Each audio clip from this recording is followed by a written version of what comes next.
자, 안녕하세요. 반갑습니다. AP투자연구소의 전문가 이정열입니다. 자, 오늘은 10월 26일이고 현재 시각은 4시 20분을 지나고 있습니다. 자, 시마켓 살펴볼 종목은 SK케미칼이라는 기업이고요. 코드 번호는 285130입니다. 자, SK케미칼 간단하게 오늘 처음 시청하시는 분들을 위해서 간단하게 좀 설명해 드리면은, 자, 아스트라제네카 그리고 노바백스.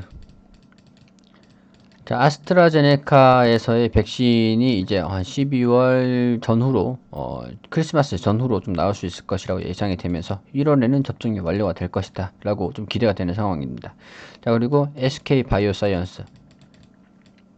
자, 이렇게 계약을 진행을 했죠.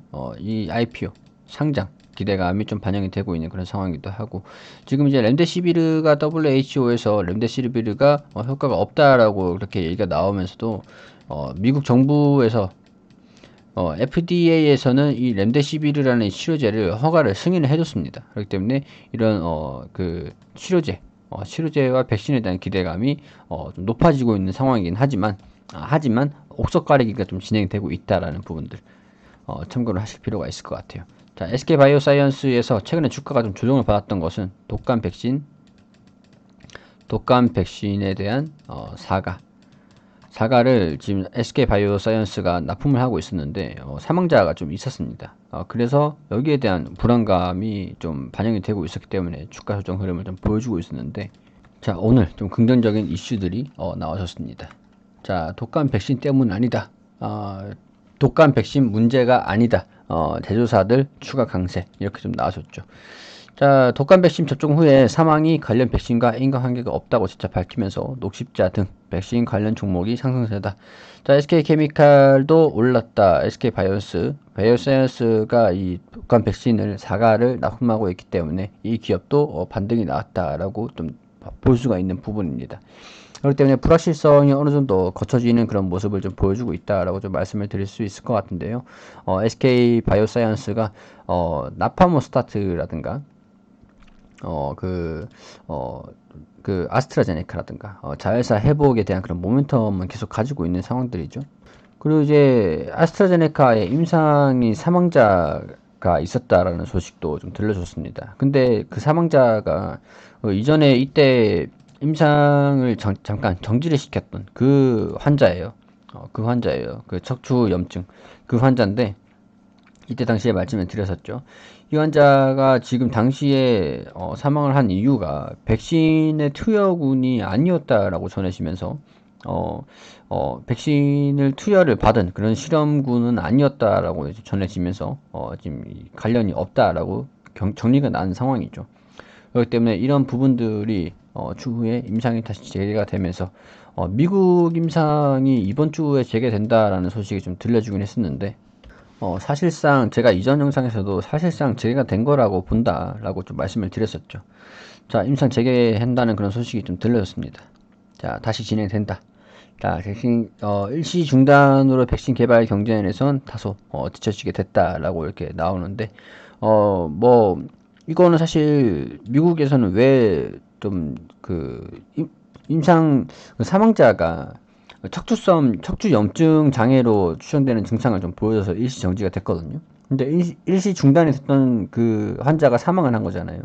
근데 이 사망자가 백신 투여군이 아니었다라고 얘기가 됐는데 왜 미국에서 임상 승인이 좀 뒤쳐졌는지 그런 부분에서는 좀 확인이 좀 어려울 것 같습니다. 자, 미 FDA는 백신 후보 물질과 증상 간의 상관관계를 찾아내지 못했지만 가능성은 완전히 배제할 수 없는 만큼 마비 등 신경 관련 증상에 대한 점검 강화를 요구한 것으로 전해지면서 여기에 대해서 이제 좀 연기가 됐다. 미국 임상이 좀 늦어졌다라고 좀 얘기를 좀 말씀을 드릴 수가 있을 것 같습니다. 자, 그래서 영국에서는 그래도 이 임상 약물에 대해서 아스트라제네카의 그 임상을 하고 있는 그런 약물에 대해서 이번 늦어도 1월까지는 아마도 접종을 할 수 있을 거야 라는 부분들이 좀 기대가 나오고 있는 상황이긴 하기 때문에, 그리고 미국 정부에서도 아스트라제네카한테 지원을 또 했습니다. 투자를 또 했어요. 그런 부분에서 충분히 좀 기대를 해볼 수 있는 상황들, 기대감은 반영이 되고 있다라고 좀 말씀을 좀 드릴 수가 있을 것 같아요. 그래서 오늘도 주가가 좀 상승하는 흐름은 이런 요인들로, 뭐 전체적인 요인들로 상승을 했습니다. 저 개인 투자자들은 매도하는 흐름을 전체적으로 좀 보여주고 있는데, 외국인들이란 기간, 속도 조절은 좀 하고 있는 모습이지만은, 계속 꾸준하게, 빨간불이 더 많죠. 꾸준하게 매수를 하고 있는 그런 모습을 좀 보여주고는 있습니다. 그렇기 때문에 SK케미칼이 주가가 반등하는 것에 성공을 했다라는 부분들, 우리 22평선을 지금 돌파를 했어요. 그렇기 때문에 좀 추가 상승도 어느 정도 나올 수 있을지 기대를 해볼 수 있는 그런 상황이다라고 좀 말씀을 드릴 수가 있을 것 같아요. 자, SK케미칼에서 바이오사이언스, SK바이오사이언스, SK바이오사이언스가 지금 상장 절차에 돌입하기 직전인 그런 상황인 걸로 보이죠. 자, 이걸 제가 계속 말씀을 드리면서 말씀을 같이 부가적으로 드리는 게, 지금은 SK바이오사이언스에 투자를 하지 못하기 때문에 이 지분을 보유하고 있는, 지배를 하고 있는 SK케미칼의 간접 투자, 간접적으로 투자를 하고 있다라고 좀 말씀을 좀 드렸잖아요. 그동안 계속 말씀을 드리는 게. 근데 이제 SK바이오스가, 바이오사이언스가 상장이 되는 것 같으면 이제 직접적으로 직접 투자가 가능하다. SK바이오사이언스로.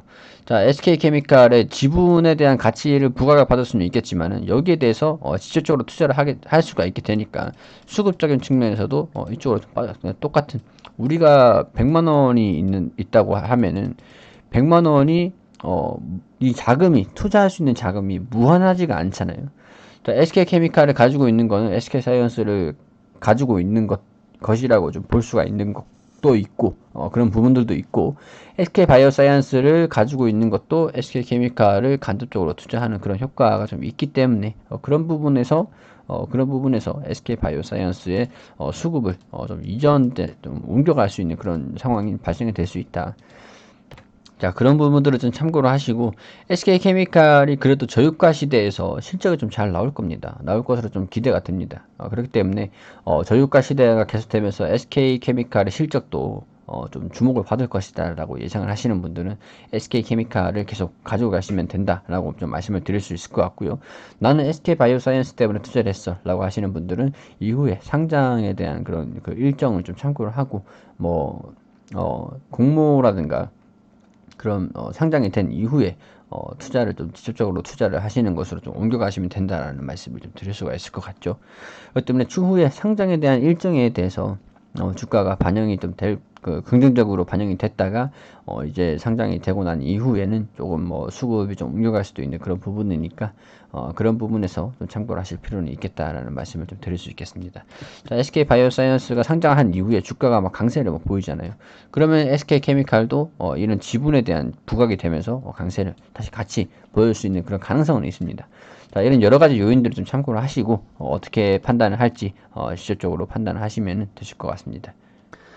자, 그리고 우리 AP투자연구소에서는 매일매일 무료 종목을 추천드리고 있습니다. 네이버에서 AP투자연구소라고 검색을 하시면 상단 부근 홈페이지에 AP투자연구소 홈페이지를 들어오실 수가 있습니다. 자, 라이브 깜빡깜빡 하시는 거 밑에 보시면 2020년 무료 추천 종목이라고 게시판이 있는데, 들어오시게 되시면은 저희가 매일매일 이렇게 추천을 드리고 리딩을 해드린 내역들을 확인하실 수가 있습니다. 자, 지난 게시판 또한 전부 다 확인하실 수 있도록 열려 있기 때문에 보시고 확인을 하시길 바랄게요. 자, 10월 19일 월요일 오늘 종목 추천 한번 보도록 할게요.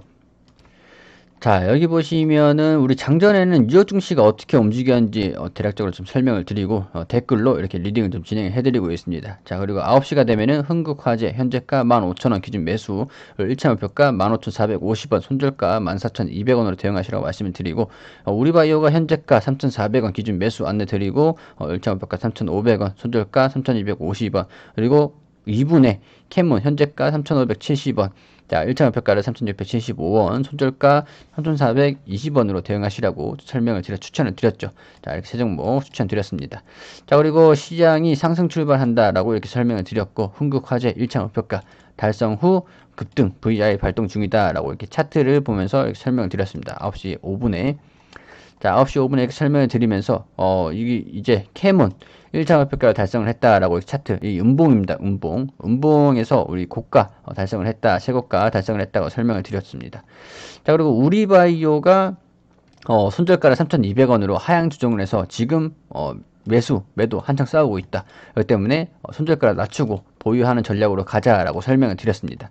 자, 이런 상황에서 두 종목을 수익을 내고 한 종목은 보유 중에 있다라고 이렇게 설명을 드리고 노하우 부분들, 시장이 어떻게 대응해야 된다라는 부분들 쭉 설명을 드리면서 시장 브리핑 한번 이렇게 드리고 있었는데, 시장 브리핑을 한번 드리면서 자, 이 종목들 리딩을 계속 진행하고 있었습니다.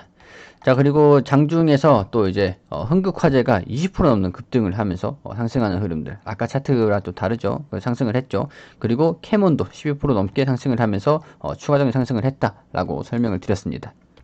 자, 그리고 우리바이오가 1차 목표가를 돌파를 했다라고 설명을 드리면서 좀 세 종목 다 모두 수익을 내는, 자, 아까 전에 우리바이오가 음봉이었는데, 자, 이 분봉상에 돌파를 하면서 3,525원 터치를 했다라고 이렇게 설명이 나와 있죠.